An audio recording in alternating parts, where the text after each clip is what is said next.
So you are an accomplished man, and I'm wondering how that makes you feel. Um, the fact that you've touched so many areas, you're still in active practice, you still teach or you've taught in the past, you've done research, I still teach. you still teach. Right? We have now started an institute for reproductive medicine, which will now enable me to train more people and pass the torch to more How do you juggle all these rules? I know you still write in the media, you still do your column in the media and all that. You still meet patients and all that. How do you juggle all these rules? people. If you have a need, the means will be available. And how do I feel? It doesn't make me feel any different. I just, it looks like a lot of achievement, but it doesn't look like that to me. I just feel like, what have I done? Deep down, I'm just feeling like, see, I could still do more. I'm not yet satisfied that I've reached the peak of where I can be, what I can do. So I'm still looking up to higher horizons. So, anytime your name is mentioned, what comes to mind immediately is um, the feat that you um, achieved in the 80s, test tube um, feat. Does that also make you feel? I mean, as you go on and Well, that is good. That makes you feel good that you're able to contribute something to your country. Because it was that determination that really activated me to do that. That what goes on abroad, we can also do the same. Simply because I was in the same class with these people. I mean, I'm talking about Caucasians, white. And you know that you can do better than them sometimes. So if they're doing something, we too should be able to do it. And that our people should not be going abroad for such services. And I'm happy that today, as compared to when we started this IVF program in Nigeria, only 5% of Nigerians were doing this in Nigeria. The remaining 95% who needed to do IVF to have their baby had to go abroad, to London, to America, and all other places. That was where Nigerians went, those who needed this help. But I'm happy that today, as a result of that foundation that we laid that can happen in Nigeria, only 2% of Nigerians go abroad for fertility treatment. We have been able to do that. In fact, today we are now having brain drain medical tourism for IVF. People now come from all over the world into Nigeria to have treatment in this area. And there are many, as of today, there are 92 IVF centers in Nigeria. And we are operating almost over 7,000 cycles in a year.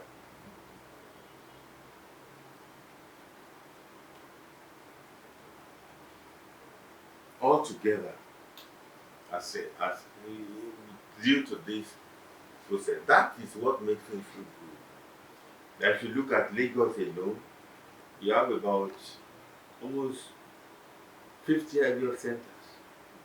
So it's no longer something that is so difficult and so unrealistic. It is now achievable.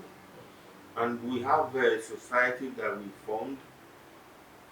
Myself and you was like, we started this society and African Association of Fertility and Reproductive Health of Nigeria.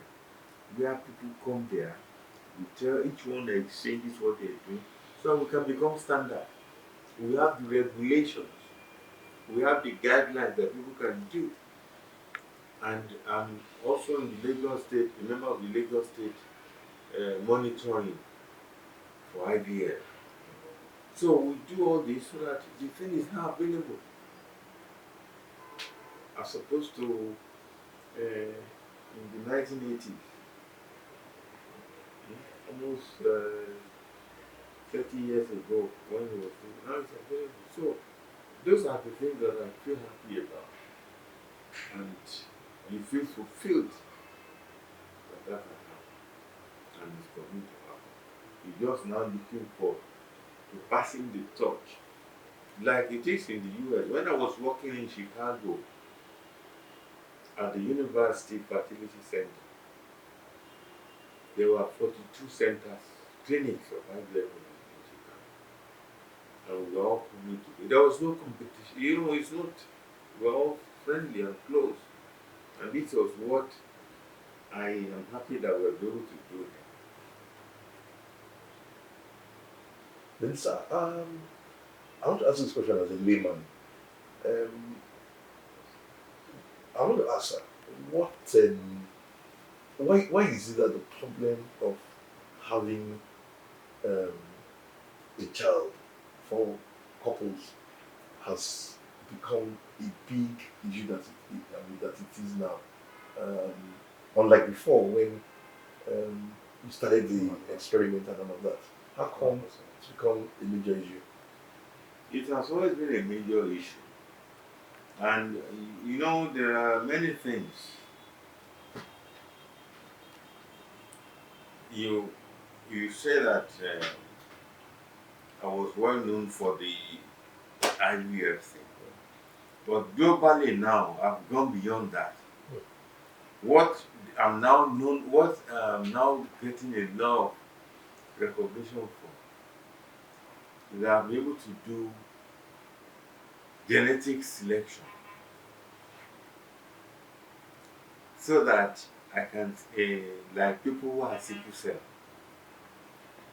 married couples with sickle cell. Okay. If you're a sickle cell carrier and your wife is a sickle cell, ASAS, if you marry each other, you may have a sickle baby, SS. Now, in this center, we can make sure that you don't have a sickle, that you have no hardship. Or if you have 3 girls in your family and you don't want a boy, we can do it for you. Or if you have 3 boys and you want a girl, we can do that. And we can prevent you having Down syndrome babies. And I've gone beyond that to now what we call the cutting edge, which is in relation to the question you said. Why is infertility now so common? Infertility is now common because it is a problem of technology. When you develop technology, the waste product of technology causes infertility. And that is the area that we are now working on, that there are some things in the environment which, unknown to a layman, will be eating stockfish. And if you have it in excess, it has mercury. And that mercury can damage the sperm cells, or can cover the uterus that it rejects. It causes miscarriage. Or those who work in the oil producing areas or who live there, the product, the emissions from, if you go to Port Harcourt now, if you close your house, most of my patients who come there who have problems, they say when they leave their house, they clean the table like this. But when they come back, if you wipe the table, you see soup. One of my PhD students in Port Harcourt, who is now a professor there, did the work with me that those oil forces that come out, they affect they decrease sperm count and motility, and they decrease ovulation. So people can be living they are not knowing. And there are so many things like that. All the photochemicals, even lipstick, cosmetics you put on your body, some of them they cause miscarriage, they prevent infertility. So that is why infertility is on the high rise. If you put laptop on your lap, their heat is affecting the scrotum and the sperm production. Excess alcohol, excess smoking. If you paint your house and you are staying there and those who work in the paint industry and they don't use mask, their sperm is going to go down. So that is the area that I have now moved into. Although we know how to treat this thing, we should prevent it so that a new child that is being born today or a new baby will not have to go through infertility. We have to have a baby easily. Because most cases of infertility are preventable. And you may prevent sexually transmitted disease, which is number one, by having protected in case of avoiding it. But you cannot prevent the environment. That is why we have started a detox center, the Mass Life Detox Clinic, where we can remove those toxins from you before you have a baby. So, if you want to have a baby as a husband and a wife, it is now known that you must treat your body the way you treat your house when you are expecting a visitor. If you are expecting a guest in your house, the first thing you do is to do what? To clean the house, to make it ready, to do it. So, you are expecting a baby from the Almighty to come and stay inside you for 9 months, and you, the man you are going to make that baby, is there to clean that body. What are the men supposed to do? The men. They are supposed to clean their body too. They are supposed to make sure that they eat. That or you have been doing some things. You have been eating